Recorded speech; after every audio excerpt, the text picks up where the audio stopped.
Good morning. Доброго вечора вам з України.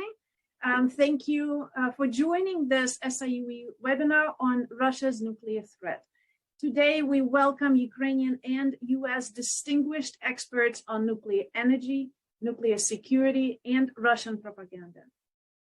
As we begin, I need to say what I always do when speaking with my Ukrainian colleagues, whether you're a panelist or you're joining as an audience. If you hear a siren, please seek shelter.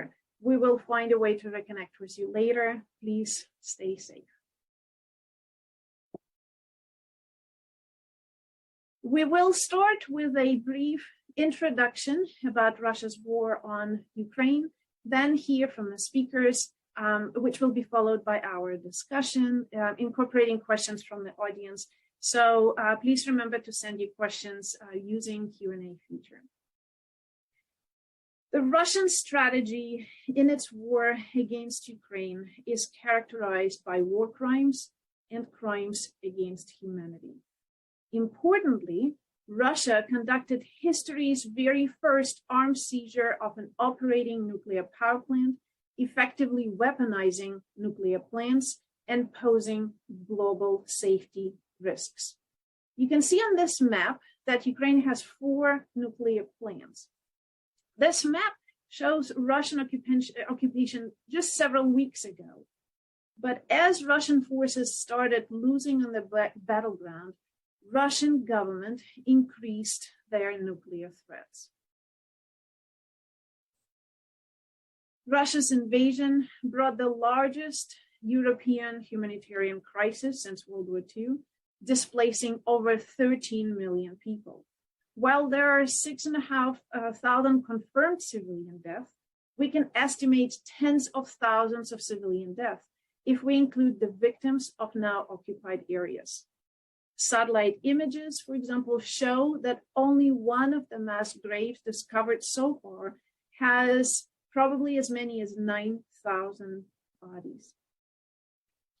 As we discussed in our previous webinar, Russia is in violation of the UN Genocide Convention, as it combines genocidal propaganda against Ukrainians with targeted mass killings, cruelty, and humiliation.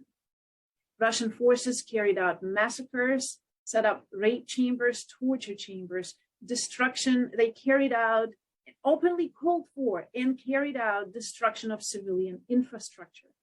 Russian forces carried out rocket attacks and bombing of civilian housing and civilian convoys who were trying to flee the invasion.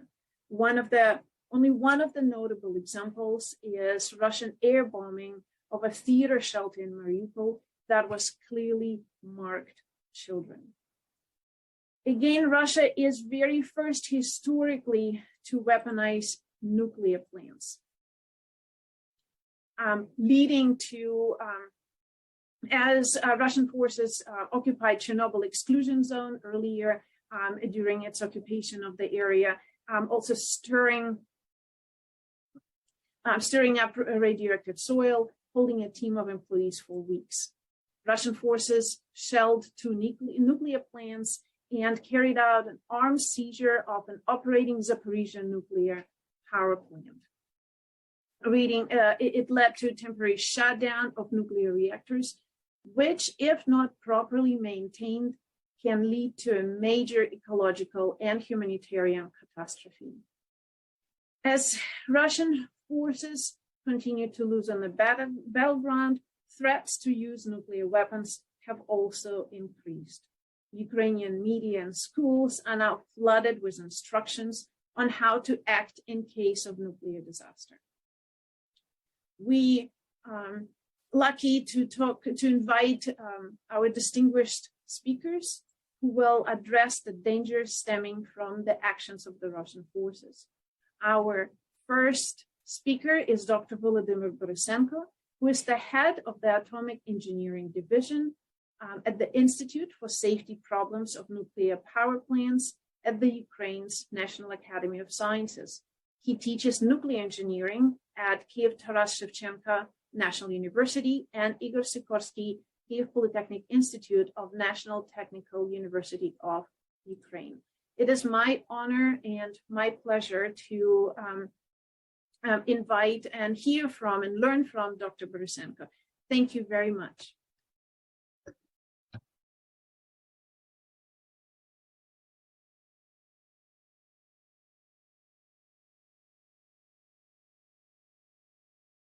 It's okay. You can see my presentation, yeah? Yes. My presentation, Russia, wars, and Ukraine as nuclear power plants. It is our institute. Is located in the Chernobyl city, nearly the Chernobyl nuclear power plants. Next, Ukraine is the map on Europe you can see in first presentation. It is located the nuclear power plants and other nuclear installation in territory of Ukraine. It is reactor units, 15, fuel storage, 3, and 2 in Chernobyl NPP and 1 Zaporozhye NPP, and research reactor, 1 research reactor in Kyiv city, and Kharkov reactor name the neutron source. Next, 24 February, Russia has launched in all-out invasion in Ukraine. In zone the occupation nuclear installation Chernobyl NPP in north part of Ukraine. From 24 February, and Zaporozhye NPP is youth part of Ukraine from 4th March to the present. Today, the state of affairs on the front on occupied territories can be seen on the iterative Google map.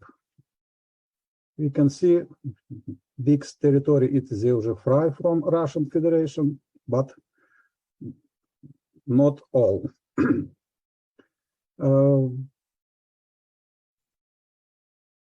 On February 24, Russian troops captured the Chernobyl nuclear power plants from the territory of Belarus. The border is only 20 kilometers away.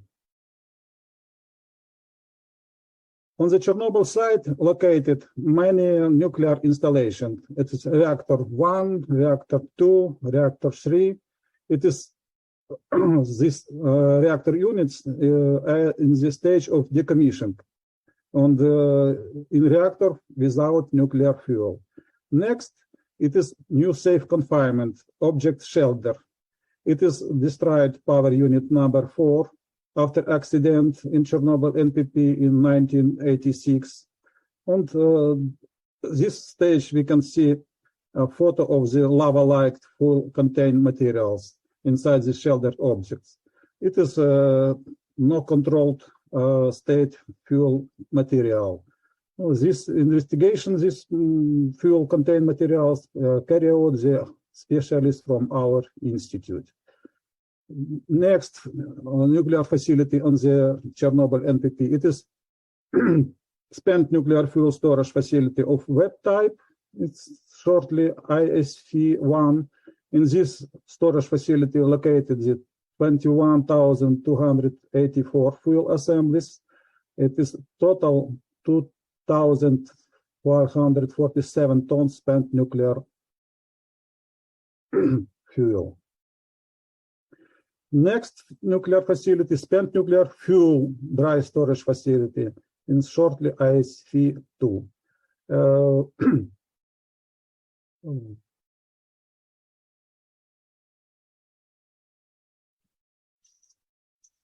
All fuel assemblies will be moved from ISF1 to ISF2. More than 1,000 fuel assemblies have already been moved to ISF2. In this slide, you can see the information about storage of radioactive materials. Here is an example of radioactive contaminated equipment after the Chernobyl accident in 1986. We can see very much military equipment. On this different radioactive storage, very much more than 10 separately units in the Chernobyl NPP site.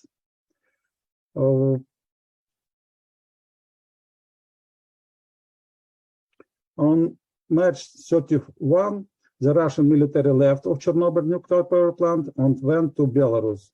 During the occupation of Chernobyl NPP, it was de-energized several times, and for several days, the security system worked to diesel generators. For more than 600 hours, there was not staff rotation. All this time, there was only one shift. In the central office of scientific laboratory in my Institute for Nuclear Safety Probes, located in city Chernobyl, only 50 kilometers from Chernobyl nuclear power plants. During occupation, almost everything was destroyed.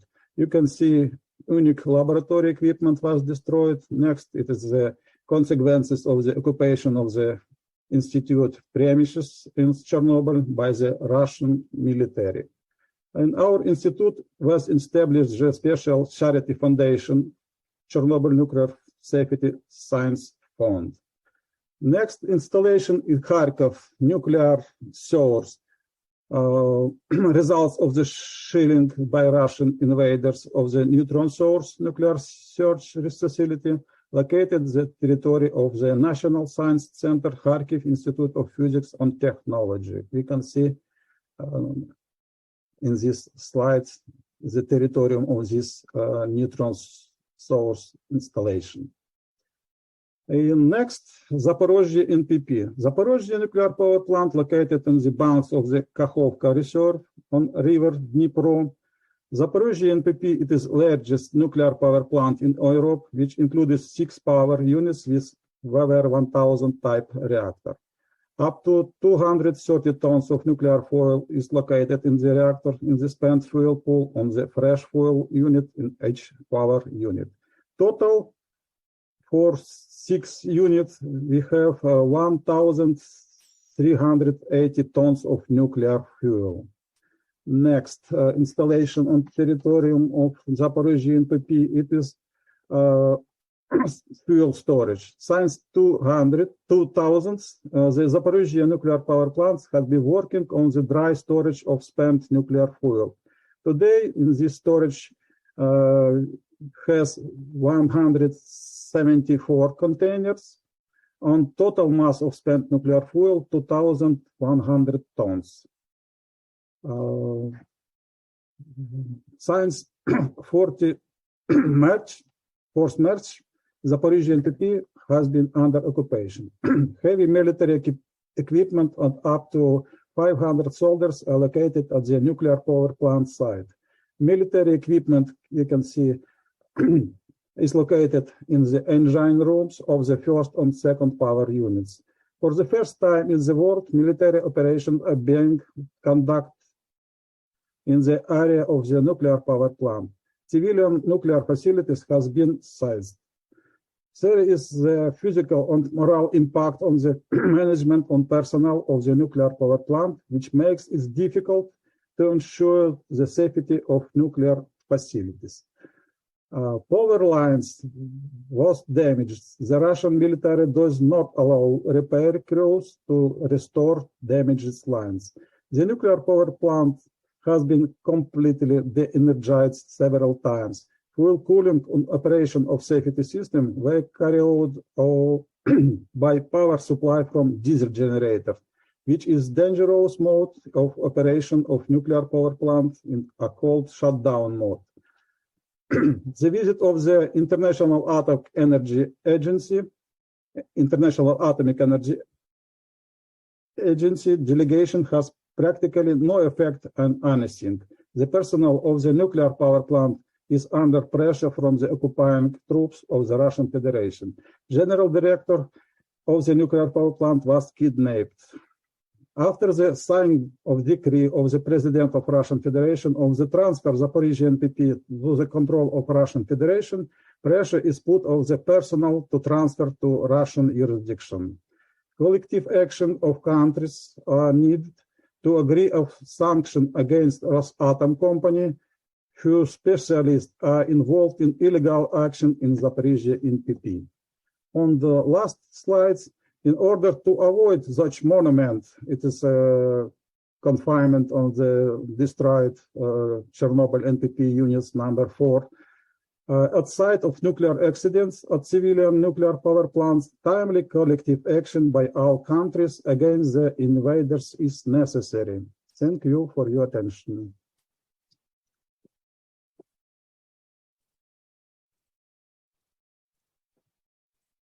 Thank you very much, Dr. Borysenko, for such a detailed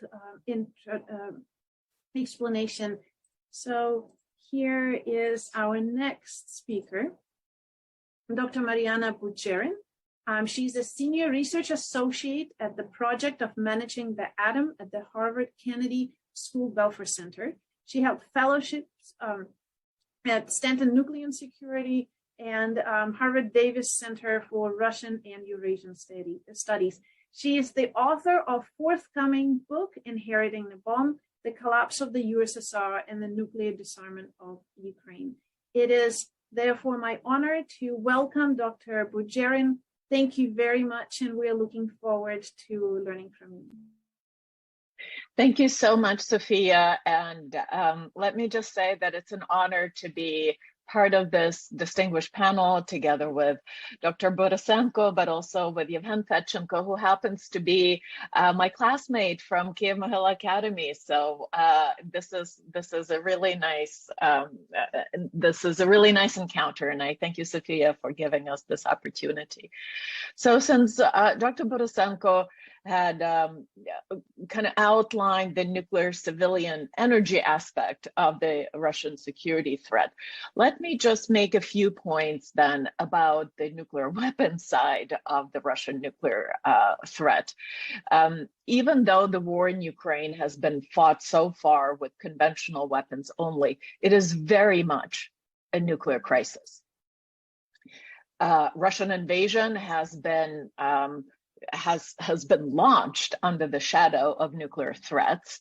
Putin, in his February 24th speech, inaugurating the invasion, the full-scale invasion of Ukraine, said very clearly that whoever dares to intervene with Russian designs and plans in Ukraine will have to contend with consequences never seen in history. And all of us who work in the nuclear field know very much that this is a euphemism, basically, for nuclear threat, the same way that all available means, right? All means in our possession is also a euphemism for nuclear threat.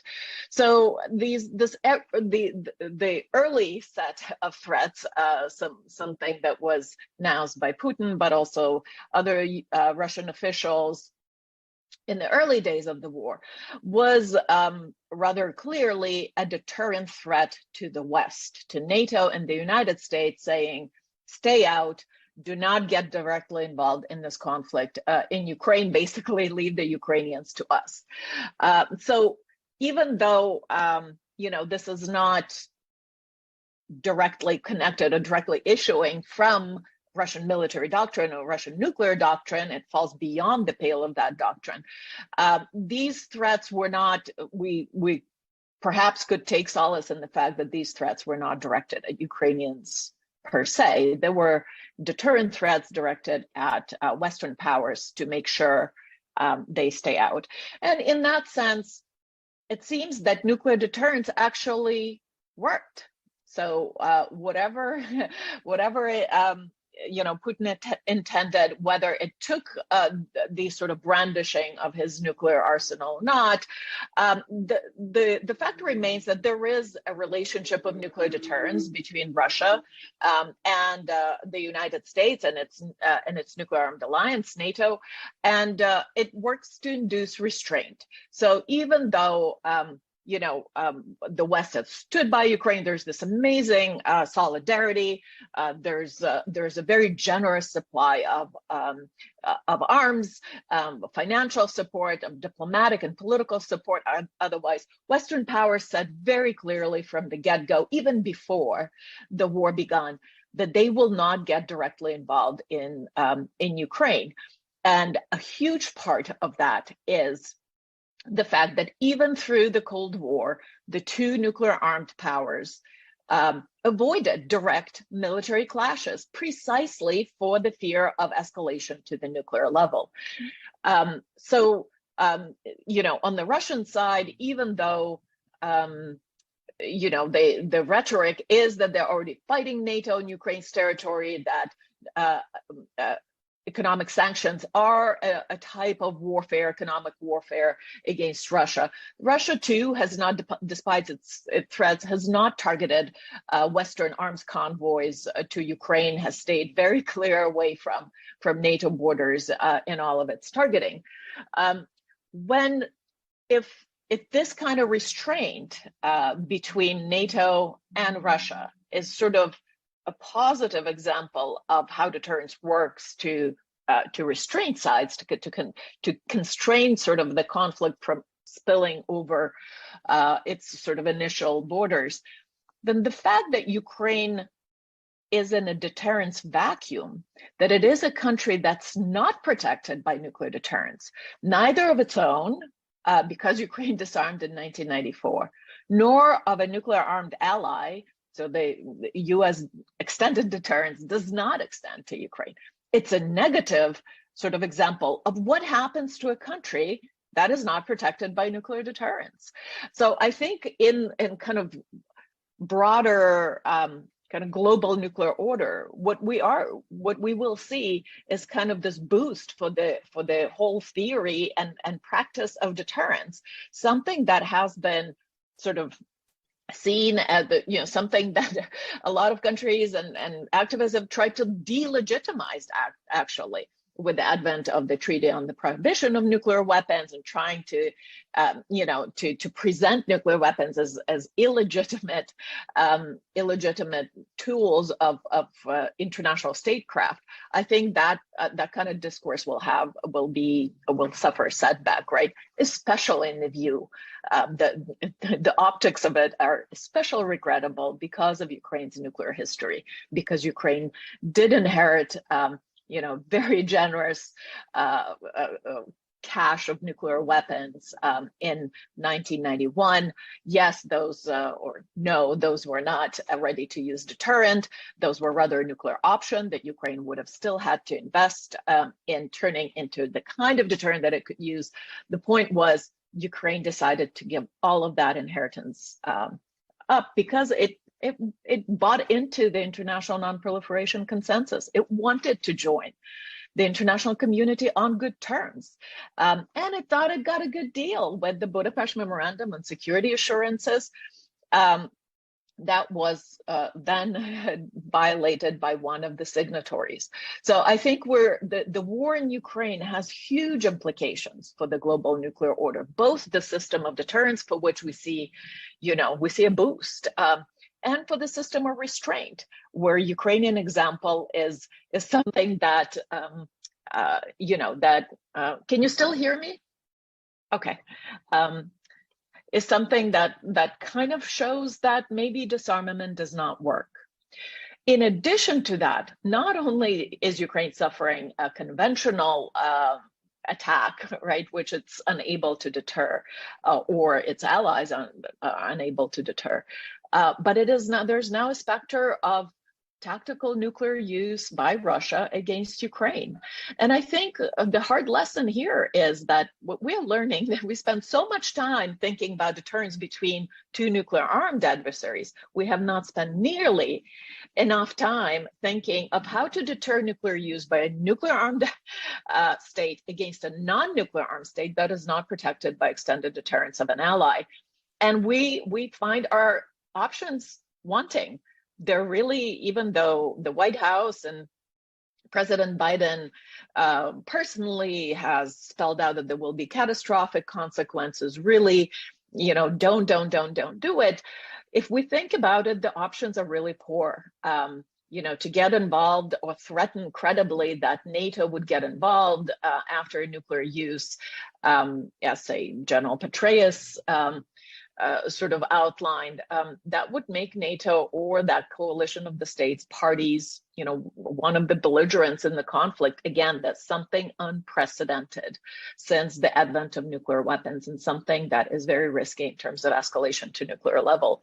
So I think, Russia's nuclear threats and this war will have huge implications for the global nuclear order. Since the governance of the international governance of civilian nuclear energy that's kind of adjacent to these systems, the peaceful uses of nuclear weapons are also coming under strain. That the governance as active as the IAEA had been, and even personally, DG Grossi had come to Ukraine, and this organization is an intergovernmental, interstate organization. Russia sits on its board. It has a limited mandate, and it finds itself really incapable of ensuring the safety and security of, say, Zaporizhzhia nuclear power plant in the face of such aggression. And, just to add to the excellent presentation of Dr. Borysenko, I think what, a lot of us, he's certainly an expert specifically in sort of nuclear safety and security and nuclear engineering, but those of us who paid any attention to the safety and security of nuclear facilities, civilian nuclear facilities, tended to focus very squarely on the technological aspects of it, right? So what do we need to keep the cooling systems going, to supply electricity, to, have contingency systems and diesel generators and all of that, which is certainly a very, very important part of safety and security. But the human aspect of the safety of safe operation of a nuclear power plant, when we see an entire staff of a nuclear power plant taken hostage, people harassed, people, working under incredible duress, that is certainly something that is, unprecedented. A lot of things are unprecedented here, but something we again are not prepared to respond to. It's a lot easier to put in an extra generator at a power plant than to think how to actually safeguard the people who are working there under these conditions. And with that, I will conclude my remarks and look forward to your questions. Thank you so much, Dr. Budjeryn, for your excellent presentation. I definitely learned a lot from it, and it is my honor to present Dr. Yevhen Fedchenko, who is the Dean of Kyiv-Mohyla University School of Journalism. He's a co-founder and chief editor of fact-checking website Stop Fake, which became the major source to counteract Russian propaganda after 2014. He held a Fulbright fellowship at in the past at the University of Southern California, Annenberg. Dr. Fedchenko, thank you so much for joining us today, and we're looking forward to hearing from you. Yeah, thank you so much for inviting me. It's a great pleasure to be a part of this panel, especially taking into consideration today's news, and everybody is following what is going to happen next with Russia's nuclear threats. And as soon as Stop Fake is mostly dealing with disinformation and propaganda for the last 8 years, so I would like to talk a little bit about how nuclear topics been manipulated by them and what kind of narratives they were trying to push to international audience. And I would start with a period just before the incursion of February. And if we would look into the amount of disinformation, Russian disinformation about weapons of mass destruction, both nuclear and chemical and biological weapons, we would see the huge uptick in number of disinformation narratives being promoted by Russian disinformation. And it was quite obvious that they are up to something. And our analysis showed that disinformation just before the incursion intensified hugely. And there were a lot, as I said, of pieces of disinformation that were specifically devoted to a nuclear topic. And one of them was that Ukraine is actually trying to build system of nuclear weapons again, and as a source for that disinformation was a speech by President Zelensky at the Munich conference just before the incursion, and then Russia was trying to use it as one of the pretexts to attack Ukraine, allegedly to stop Ukraine from obtaining again nuclear weapons. And another set of narratives was devoted to chemical weapons. We also seen a lot of kind of false flag operations allegedly prepared by Ukraine against Russian forces in occupied part of Donbass, which also they might be used as a pretext for attack, but they were debunked and they were kind of publicized by U.S. intelligence and UK intelligence, saying that Russia is actually working very actively to prepare those false flag cases to blame Ukraine, and that actually helped to remove them from active kind of political map. Also, another set of narratives was devoted to biological weapon. And if you've been following Russian disinformation, you notice how much they've been talking about what they've called secret Pentagon labs in Ukraine, where allegedly different types of biological weapons were developed, including COVID-19, and that gave kind of another reason for them to attack Ukraine, to stop those by a secret. The key word here is secret, because you can use it anywhere. You want to kind of bring more focus from people who follow all conspiracy theories, people who've been among kind of anti-vaccinations networks and other things. So they were immediately kind of amplifying all those messages and helping Russian disinformation to distribute it widely. So all those stories were, as I said, used as a pretext for attack. And then immediately after incursion happened, there were many other stories.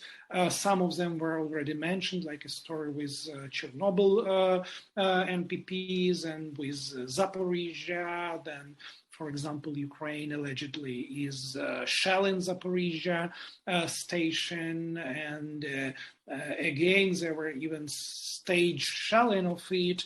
Then just to blame Ukraine, that look, Ukraine is actually using it as an instrument to blackmail the world, even though the situation was quite the opposite. As President Zelensky said, it's actually Russia is using nuclear blackmail to make kind of the world listen to them and putting more pressure on Ukraine to be kind of more open to negotiations, but based on what Russia wants.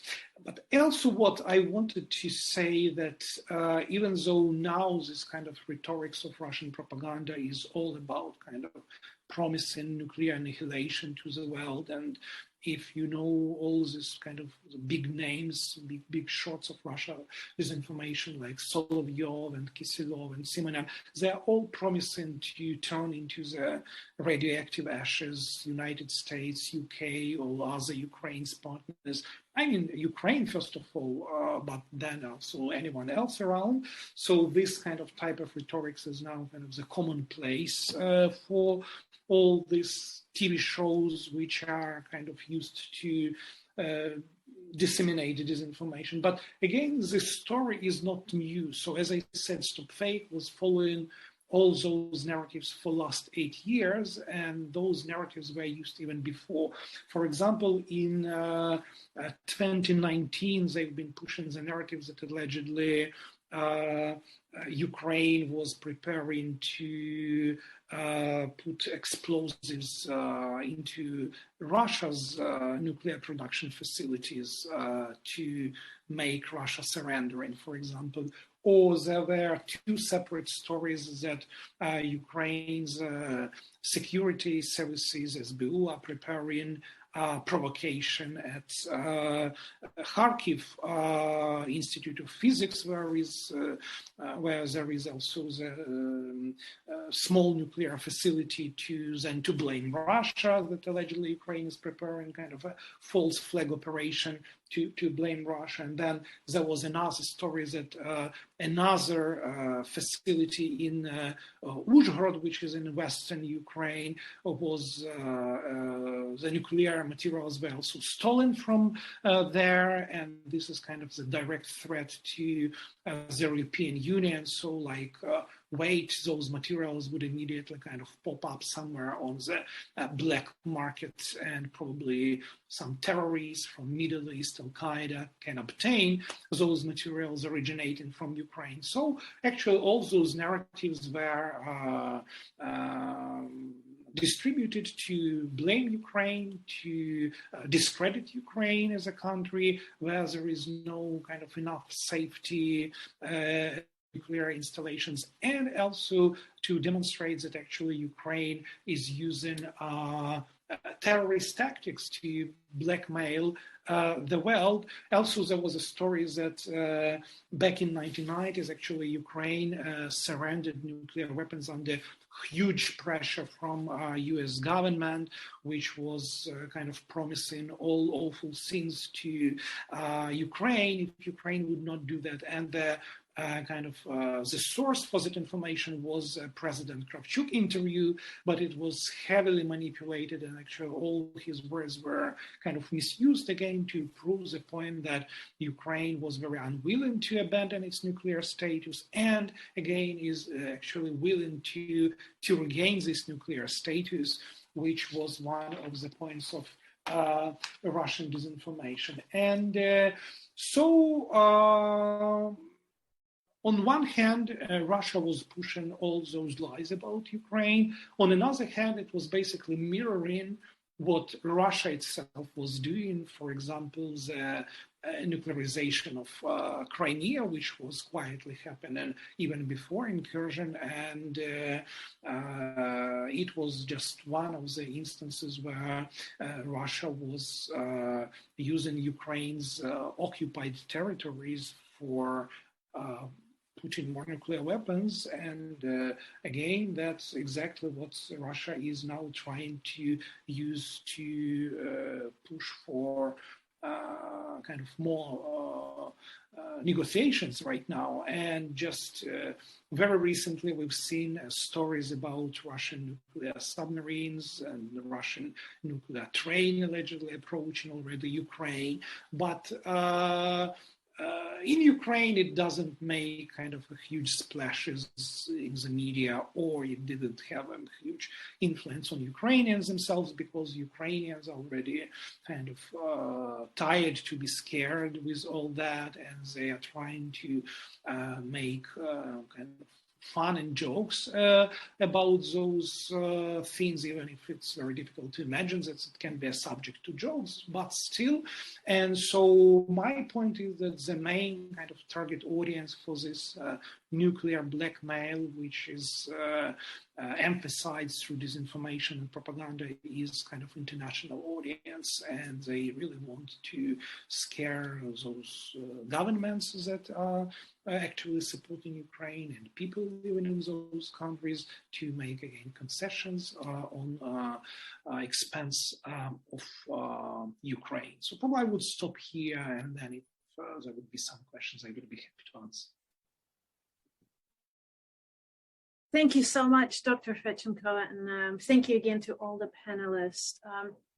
So we'll ask you a few questions. Remember, again, to send your questions via Q&A and we'll be very happy to address them. My first question is to Dr. Borysenko. It is my understanding that even if Russia is not using nuclear weapons, even if they're not shelling the nuclear plants, they can simply stop doing what they're doing. And if the reactors on, say, Zaporizhzhia nuclear plant are not maintained properly, if the reactors are not cooled down, if the radioactive fuel is not cooled down, that in itself can cause a major economic catastrophe, major ecological catastrophe. Can you tell us what exactly could happen? What is the worst case scenario? We know it wouldn't be another Chernobyl.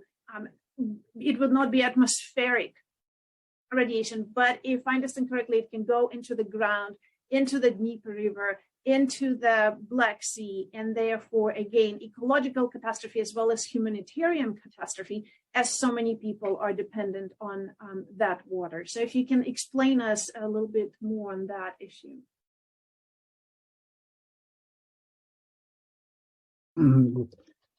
For nuclear accident, not necessary they using the military equipment, rocket or other.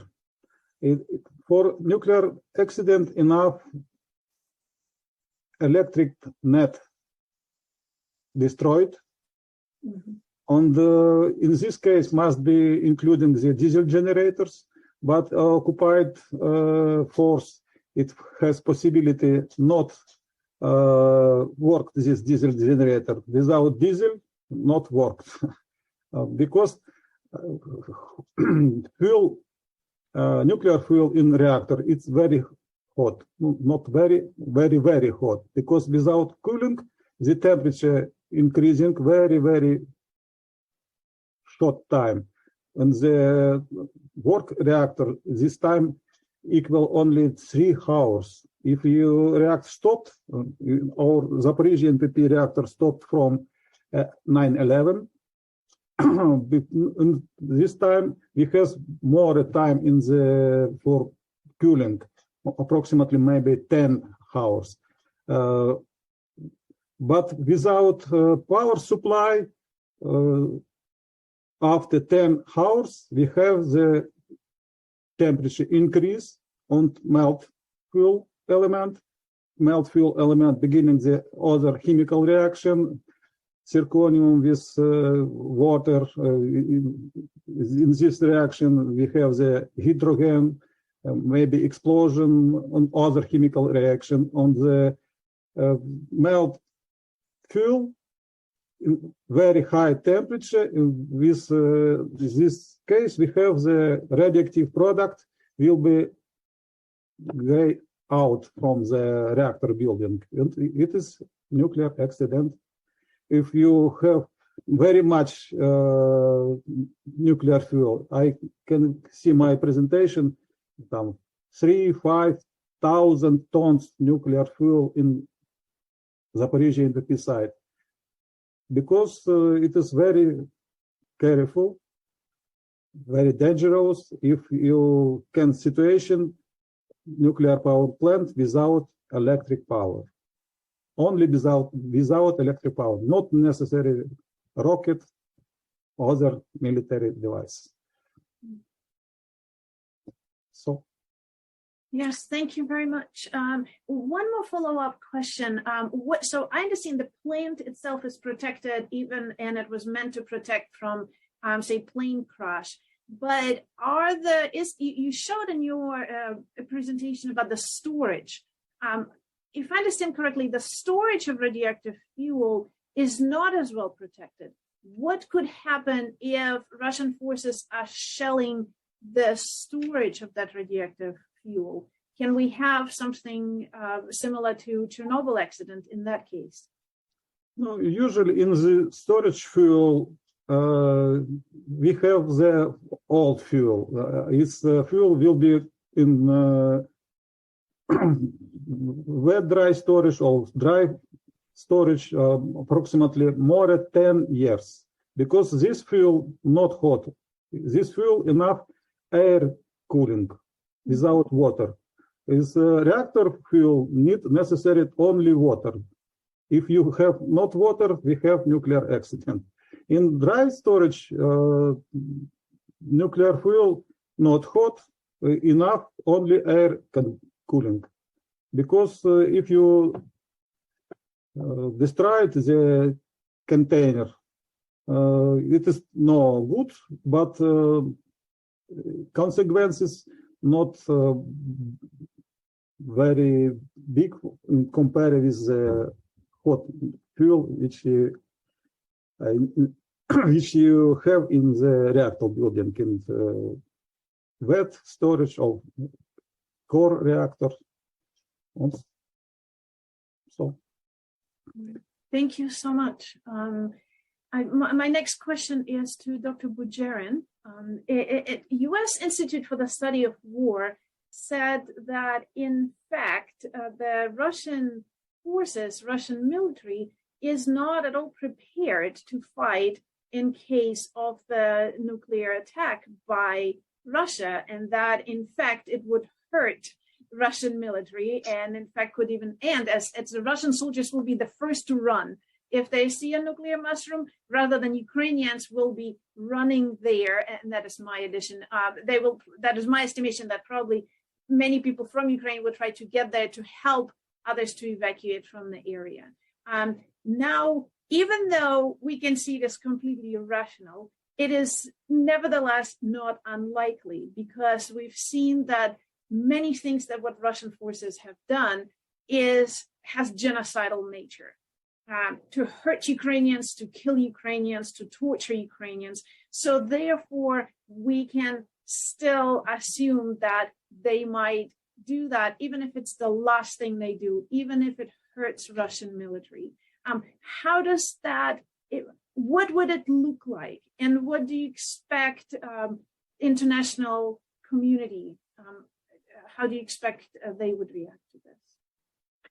There's a very good set of questions to which no good answer exists, of course. So, first I'd like to impress that, tactical or battlefield nuclear weapons, it's not that somehow they're more benign. There's still immense destructive power there. Some of them are several times more powerful than the Hiroshima and Nagasaki bomb, and still go under, tactical, so forth. So, as crazy it might think that anyone would use nuclear weapons, to achieve what, right, in Ukraine. I think the scenarios that have been discussed were say battlefield use, so against Ukrainian forces and military installations. The problem there is there really are no good targets there in Ukraine. Ukrainian forces do not operate in these kind of having these really stable, heavily fortified positions that could be kind of a juicy target for such a strike. They are very mobile, a very nimble force. They move a lot, right? So here, as you say, using them on the battlefield would hurt Russian troops as much as it would hurt the Ukrainian troops. And of course, the Russian troops are not prepared, not even to the levels that the Soviet troops were in the day, with the protective gear and, the training this kind of battlefield use, as the Soviets had done in the past, and also back in the day, also NATO troops. So here, that scenario does not seem very likely. Another scenario that has been discussed is the sort of demonstration use, right? So something that does not incur any sort of human collateral damage, human casualties, but it's a blast over the Black Sea for everyone to see. The demonstration shots have been, a perennial option for for all nuclear states since 1945, and have, very well-known, let's say, kind of detractions, right? Very well-known downsides. what if nobody is impressed, right? What if nobody really sees it? What if you're going to run the video on Twitter of whatever you exploded over the Black Sea? Will people believe it was ever real, right? And it also kind of demonstrates that maybe you don't have a result to really use it on the actual target in the actual battlefield. So that's always a tricky thing. The really bad option would be for the Russia to use it on a city, right? Whether it's Kyiv or whether it's Lviv or whatever, on a large civilian city. Putin has mentioned Hiroshima and Nagasaki, and that's setting the precedent. We always know he's very good in whataboutism. What about Kosovo? What about Libya? What about Iraq? What about this? Here we're justified on unleashing genocide on Ukrainians.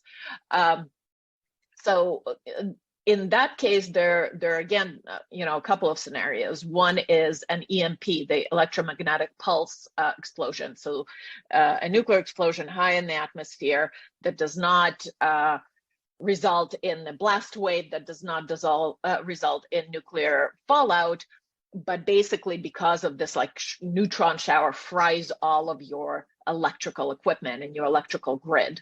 Not just knocks it out, but fries it, right? Makes it, incapacitates it. And, you knock out electricity in a city like Kyiv, 2 million people, or Kharkiv, or that is in itself a huge disruption. And, the final scenario is actually dropping the bomb to destroy a city. So another Hiroshima or Nagasaki. And that, of course, would be the worst case scenario. And in all of these scenarios, it would be the political impact, not the military impact that Russia would be shooting for, right? It would be to break the Ukrainians' resolve, to break the Western support and say, all right, enough is enough. Let's settle this in some kind of peaceful settlement, which of course, at this point would not be to Ukraine's advantage. The downside of all of these scenarios is that it would do nothing to Ukraine's military capacity to resist Russian invasion. It would not hurt Ukraine's capacity to fight. It would probably only strengthen the resolve. And this is what Yevhen was saying. Ukrainians are not scared. They're not being deterred by this nuclear blackmail. But again, as you, Sophia, have emphasized, we have been surprised by Putin before because, the kinds of patterns of rationality and calculations that we even, try to impute and try to get in his brain, say, would that make sense for him? We have been very unpleasantly surprised. And I think, there's something to what Timothy Snyder, the Yale historian, has been saying about Putin, and also our Ukrainian philosopher, Volodymyr Borysenko, is that Putin is not playing a positive sum game. He's playing a negative sum game. So, it's a lose-lose, and the name of the game is, if I lose, what I want to do is to make sure that the other side loses even more, right? It's not about gaining something positive. It's about inflicting the maximum hurt on the other side, even if it means, a loss for Russia itself. So I think that's why I am very I'm very troubled by these nuclear threats, and I am not willing to kind of discount them as just another piece of propaganda. Mariana, thank you so much for such a informative and sober response. We have another question for you from the audience, and then we have questions for Yevhen as well. So the question goes, in your opinion, what is NATO's stance on nuclear incidents at the power plants? If these plants aren't maintained properly as the war goes on, the risk of atrocity becomes increasingly high. Would a malfunction of a plant count as nuclear war and justify intervention? Or does it need to be a direct military attack? I'm honestly surprised that NATO doesn't intervene already, at least with the nuclear plants, as the shelling is threatening atrocity to the people of Ukraine. Excellent question. So, Mariana, if you can expand on that. Well, I've been talking so much, so I'll just try to be very brief. I think the NATO response to Zaporizhia in and of itself, again, is tricky because NATO has been at pains not to become a belligerent in this conflict. The moment a NATO boot steps on Ukraine's territory in any capacity, for Russia, it means NATO has entered this war as one of the parties. I think one of the ways that, available that could be mobilized, and something DG Grossi has been trying to do, is to institute some kind of safety and security zone, protection zone around Zaporizhia. What would that involve? Who would actually institute it and enforce it? Well, logically, a UN peacekeeping force. Who authorizes a UN peacekeeping force? UN Security Council. Who has a veto power in UN Security Council? Russia, one of the belligerents. The chances of authorizing that force are a big fat zero. So what we are facing actually is a dead end in our international governance of security, of peace and security in the world, where one of the major stakeholders in this world order, as it has been forged in 1945 in the wake of a world war, is failing us. We do not have recourse to these multilateral tools of providing security, even when everyone is threatened, not just Ukrainians. I mean, if should anything happen at Zaporizhia, you could be sure that part of it will blow over to Europe. Other than some kind of coalition of the willing marching in and fighting Russians back and securing that perimeter, we really do not have very good options. And so again, I think when this war is over, because it will be over at some point, we'll have to give a very, very hard think exactly how we want to organize our international relations and how to reform the United Nations system, the Security Council, and the General Assembly. All right, thank you so much. Definitely gives us a lot to think about. Yevhen, I have a question for you. Russian propaganda messages seem to compete with each other in its absurdity.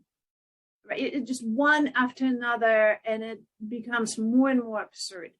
What is this? And nevertheless, we talk about at least 2/3 of Russian population, and that's 100 million people, buy into that, even though many of them have relatives in Ukraine who are trying to tell them the truth. What is the secret of their success? And for us to know what to do better in the future, because let's face it, Russian population are not the only ones who fall victim to that propaganda. Many people in the West, many people in other parts of the world really fall victims to those messages. So tell us that, what lies behind such success and what can we do better? Yeah, it's a very good question, because Russia actually was constructing all this system for years and years.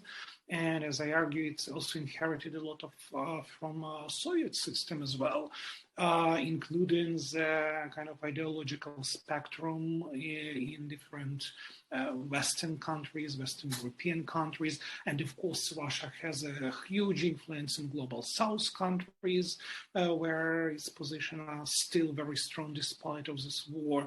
And recently I had a conversation with journalists in one of the African countries, and they are saying, well, let's have not only Ukrainians speaking at the panel, but let's also have Russians, because they also have their position. So we need to listen to them, and we need to listen to their arguments, because Russia is claiming, for example, that they are operating on entire imperialist, entire colonialism basis, and that's one of the messages which is very, very appealing to in many parts of the world. And so that's one of the kind of secret sources. They're actually looking for what people over there wants to hear, and they just amplify it through different available platforms, social media, physical presence in those parts of the world. And they always been effective in building networks of those people who are supportive of their position. You know, they are still have a lot of influence in media in many parts of the world, among political elites, and they also exploit all the conflicts they can find. If there is a global food crisis looming, they immediately goes over there and explains that you should blame Ukraine, you know, for that. If there is some increase of prices in Western European countries, again, blame Ukraine.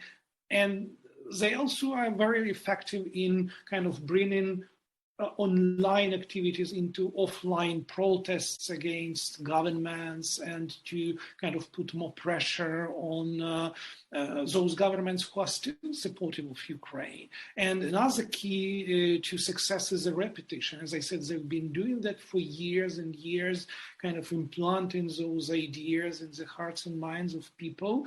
And now when they repeat it again, people say, oh, I already heard it somewhere, so it might be true because it's already familiar to me. So it's very simple. You just need to kind of invest a lot of financial resources, human resources, and just do that on a kind of long continuity, kind of time spectrum, and just repeat the same things. And you also bombard people with confusing messages, because if people are confused, they're not capable to think rationally. And I totally agree with Mariana here that people are expecting from Putin to operate on the kind of rational basis. And he's doing just the opposite. He is ruining the rationality of the world system and then saying, okay, this system doesn't work, as you see, let's create another system which would be favorable for us, and we already have ideas how to build it. So the new system would be built not around rationality, but around chaos. And that's the point. And also, very often they just even don't need to have some facts on the ground. They created absolutely kind of parallel reality for people in Russia. And Mariana mentions that if some kind of NATO booth would be on the ground, it would immediately kind of create a casus belli.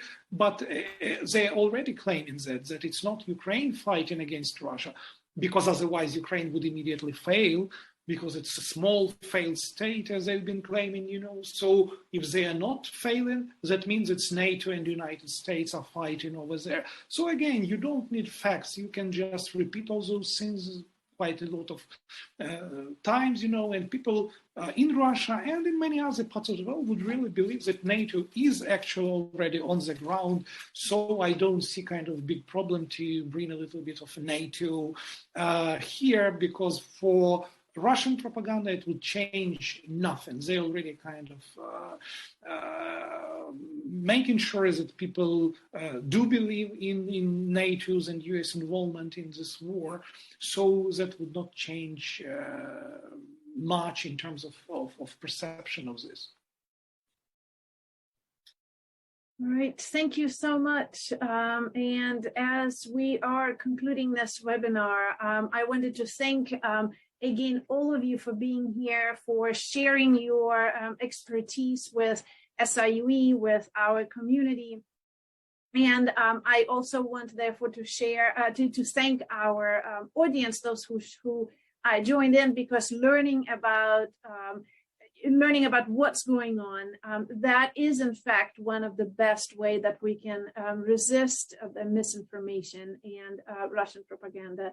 And I encourage you to keep learning about the situation, learning about the war, about atrocities that Russian forces are carrying out, but also learn about Ukraine itself, about the people of Ukraine, about Ukrainian culture, because as we talked in this and previous webinar, one of the major targets of Russian military tactic and Russian propaganda is to destroy Ukrainian culture, to wipe off Ukraine off of the map and destroy Ukrainian identity.